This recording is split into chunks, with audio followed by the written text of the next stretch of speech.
Regardless of whether you've recently started a ketogenic diet plan or if you've been doing it for quite a while now, you're absolutely going to love this video because today I'm going to reveal the 5 best tips to burn fat and lose weight faster while on a keto plan.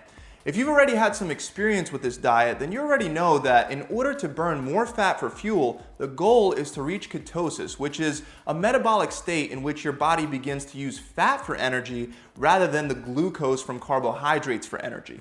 Due to the fact that this diet is designed with a very low carbohydrate intake, you're already setting yourself up for depleting your body of stored glucose. But there are definitely ways that you could do this faster, and there are ways that allow you to burn more body fat on this diet plan. The first way is with a fat fast. Most of you already know that fasting involves a period of not eating followed by a period of time that you're allowed to eat. But there's another way that you could mimic the same effects of fasting just by eating a very low amount of calories throughout the day. It's called fat fasting, and it's a really great method for someone that's just starting out with keto and wants to reach ketosis faster. It's also really great for someone that's recently knocked themselves out of ketosis, maybe with a cheat day or by accidentally eating something that wasn't supposed to really be on their diet plan to begin with.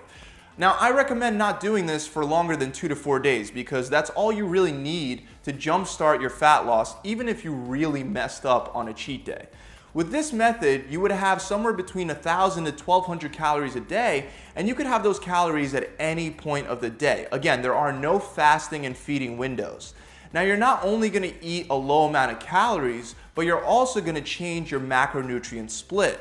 Normally, on a keto diet, you'll be having roughly 70 to 75% of your diet coming from fat, 5 to 10% of your diet coming from carbs, and about 20 to 25% of your diet coming from protein.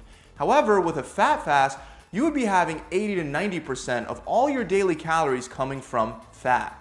Most people would immediately assume that having such a high fat intake would naturally make you fatter, but it actually does the exact opposite. It forces your body to quickly adapt to using fat more efficiently for energy. To hit such a high percentage of fat, you have to be careful not to eat too much protein, and obviously you're avoiding almost all carbs. A couple examples of what you could eat would be things like coconut butter, fat bombs, stuffed avocados, high-fat fish like mackerel, salmon, or sardines with added fat like olive oil, and macadamia nuts. To make this method super simple, some people simply eat a block of cream cheese throughout the day. The reason is because the block of cream cheese is going to be right about 1,000 calories, and it's also going to have over 80% of those calories coming from fat. Now, I don't typically recommend this simply because there are healthier, more nutrient-dense options out there other than just cream cheese all day long. However, I want you to know that many people report that this is a very easy way to have a successful fat fast. It's not very nutritious, but it does seem to get the job done. Again, if you have the ability and the time to cook, I could think of a million better and more nutritious options. Moving on, tip number 2, stay away from exogenous ketone products. These are supplements that suggest that you can get into ketosis faster by ingesting ketones to get your body to start using those ketones for fuel. I'm sure that someone will disagree with me below because these products are really in right now. In fact, I get offers every single week to cross-promote exogenous ketone supplements on my website and on this channel. But the fact remains that all those exogenous ketones are a multi-level marketing scam. These supplement companies claim that just by taking a supplement, you can get into ketosis in 1 hour as opposed to 3 to 7 days. And a big way that they fool everyone is with the keto test strips. These ketone products will trigger the test strips to say that you're in ketosis when you're actually not. Your body is very smart. It has to go through natural hormonal and chemical reactions to enter ketosis. You enter ketosis by taking away carbohydrates or by depleting glycogen stores through methods like low-carb dieting, prolonged exercise, or by fasting. All of these methods involve taking away fuel sources from your body to push your body to start using fat as its primary source of fuel. On the other hand, these supplement companies want us to believe that instead of subtracting, we can just add ketones and our bodies will randomly switch into ketosis even if you haven't spent the time depleting your glycogen stores. In reality, this can slow down rather than speed up the fat burning process on the ketogenic diet.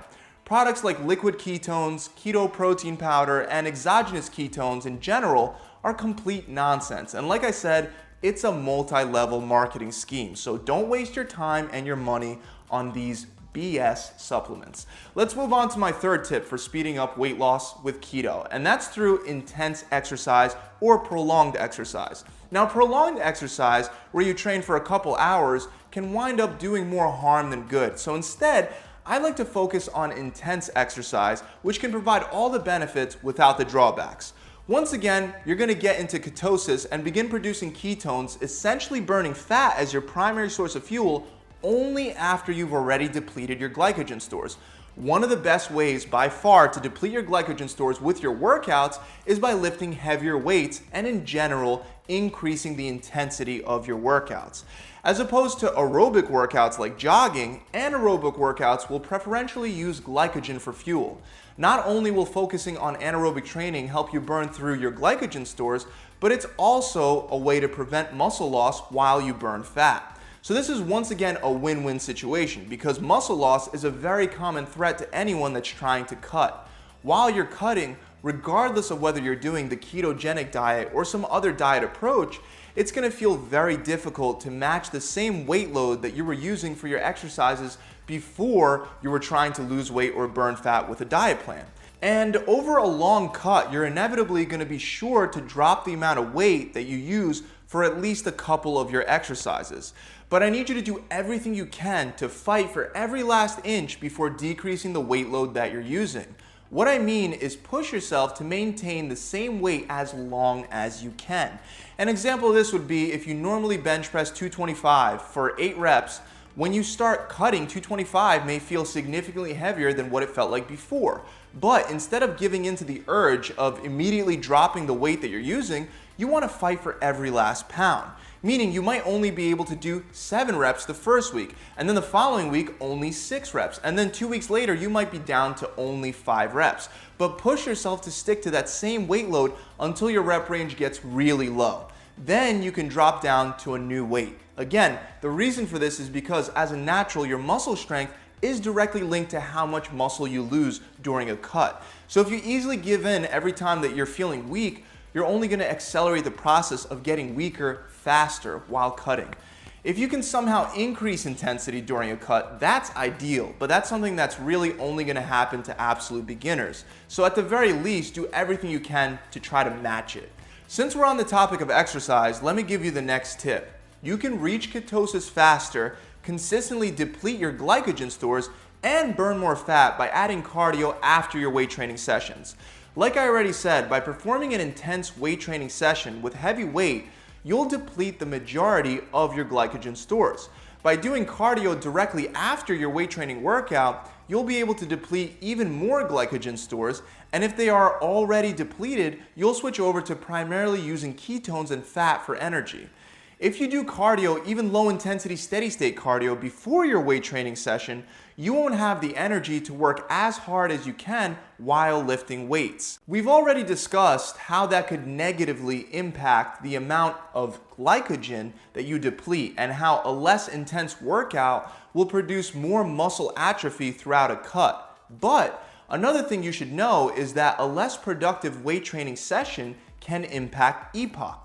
EPOC stands for excess post-exercise oxygen consumption, which essentially occurs because your body needs energy to repair your muscles after you've challenged them with some heavy weight training. It allows your body to continue burning fat after the workout is over. You can create more EPOC by doing weights first and then finishing off with cardio. This way you get the fat burning benefits of cardio after depleting glycogen stores from the weights, and you still continue burning fat after you're done. Now for the last tip, I know I already spoke about fat fasting, but you can do more of a regular combination of keto with traditional fasting for a very powerful effect. This is by far one of the best ways because when you have periods of not eating throughout the day, not only do you drop insulin to very low levels, allowing you to burn more body fat, but you're also not taking in any carbs. In fact, you're not taking in any calories at all. So from a fat loss perspective, it's a win-win-win. Now, even though you can try a 1 meal a day diet or the warrior diet where you fast for 20 hours at a time, you don't have to go the whole day without eating to experience the extra benefits from fasting, when you combine it with keto. A simple intermittent fasting approach where you have to fast for 16 hours of the day and you have an 8-hour feeding window, just that will help quite a bit. As long as you stick to the ketogenic diet macros and food options during your 8-hour feeding window, you will speed up fat loss. Not only will it help you reduce your overall caloric intake, but it'll also help you enter ketosis and start using ketones for energy faster. Your body will naturally burn fat to produce ketones whenever glucose stores are low or depleted, and there's really 3 major times that your glucose stores are going to be completely depleted. One is by fasting. The second way is when you eat a ketogenic diet, and the third way is after intense or prolonged exercise. By combining the top 2 ways into one diet, you can bet that you're going to accelerate your fat loss. That's it, guys. I really hope this video has helped you out. Make sure you subscribe to the channel for much more free content, and also, if you're a little confused on how to set up and execute a ketogenic diet that gets you into ketosis and burning fat fast, then check out my 6-week challenge. We include a customized ketogenic diet plan as well as other diet approaches with the program. Not only will you get a done-for-you diet plan, but you'll also get a 42-day workout plan and an accountability coach to push you and guide you through the entire process. Almost all my clients that have taken this challenge have lost an average of 20 pounds or 5% body fat in 6 short weeks. The challenge will give you the ability to learn about many different diet approaches, including, like I said, a done-for-you ketogenic dieting model, so you can ultimately see which diet approach is best for your lifestyle. The best part is that just by sticking to the plan and putting your best foot forward, you can get the entire program for free for a limited time only. To access the challenge, you could click the link below in the description to take you straight there, or you could visit my website directly at gravitytransformation.com. I'll see you guys soon. Pump it.